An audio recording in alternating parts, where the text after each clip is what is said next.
आखाती देशामध्ये युद्धजन्य परिस्थिती निर्माण झाली आणि या युद्धजन्य परिस्थितीचा परिणाम आपल्याला पडलेला आपल्याला पाहायला मिळालेला. आपण जर बघितलं तर याचा सगळ्यात मोठा जो परिणाम आहे मत्स्य व्यवसायावरती इंधनामध्ये वाढ झाल्यानंतर मत्स्य व्यवसाय हा आता कुठेतरी डबघाईला आल्याचं पाहायला मिळतं. महिन्याभरात बघितलं तर टप्प्याटप्प्याने हा इंधन दर वाढवण्याची आहे ती झालेली आहे. 141 रुपयावरती आता डिझेलचे आहे डिझेलचा भाव वाढलेला आहे आणि त्यामुळे मत्स्य व्यवसाय करणं फार कठीण झालेला आहे.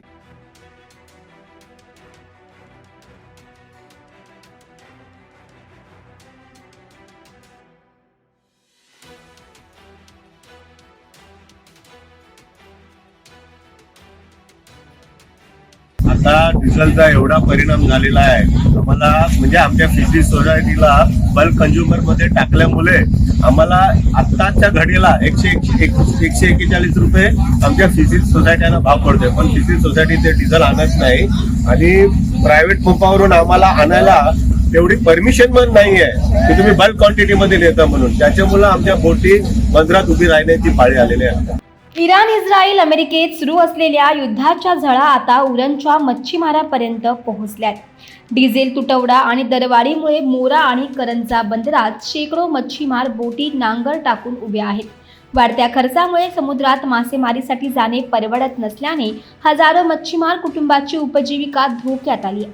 या जागतिक संकटामुळे भारतातील सर्व मच्छीमार संस्था ह्या कंझ्युमर बल्क या इंडस्ट्रीला या कॅटेगरीमध्ये टाकल्यामुळे आम्हाला जवळजवळ 20/3/2026 20 तारखेचं जे चलन आलं त्याच्यामध्ये 23 रुपयाची डिझेल वाढ करून आलेली. जे 90 रुपये होते ते आम्हाला 114 रुपये डिझेल भाव वाढली आणि आता गेल्या 2 दिवसापूर्वी 2/4/26 18 रुपये असं एकूण जवळजवळ 153 रुपये आम्हाला 141 रुपये हा डिझेलचा रेट लागलेला आहे.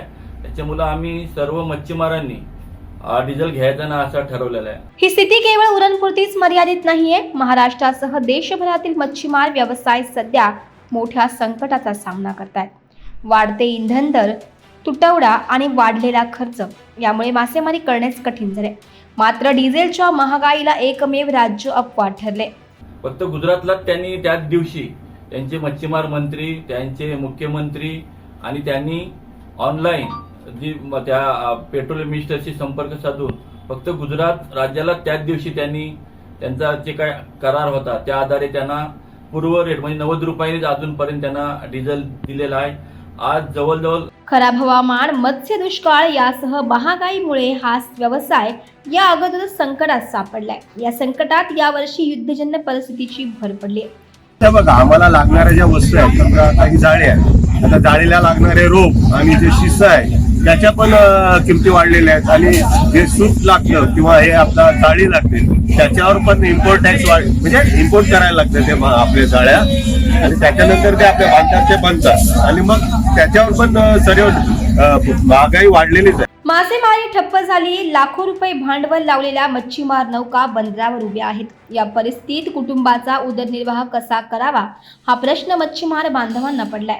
मच्छीमार व्यवसायावर आलेल्या या संकटातून सरकारने बाहेर काढावं यासाठी मच्छीमार बांधवांनी आता संघर्षाची तयारी सुरू केली दिलेला आहे. आज जवळजवळ 15 दिवस झालेले आहेत. मच्छीमारांना 141 रुपयानं डिझेल घेणं आणि बोटी चालवणं अशक्य आहे.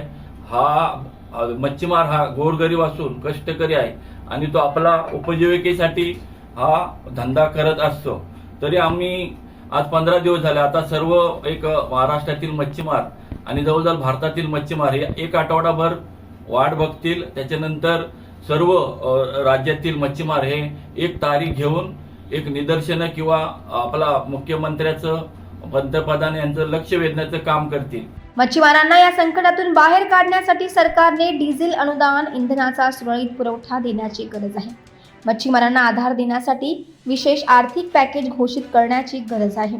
असे न झाल्यास देशातील बेरोजगारीचा भार कमी करणारा, देशाला भरघोस परकीय चलन मिळवून देणारा मच्छीमार व्यवसाय देशधडीला लागल्याशिवाय राहणार नाही. Bureau report, Viresh Modkharkar, Navrashtra, Uran.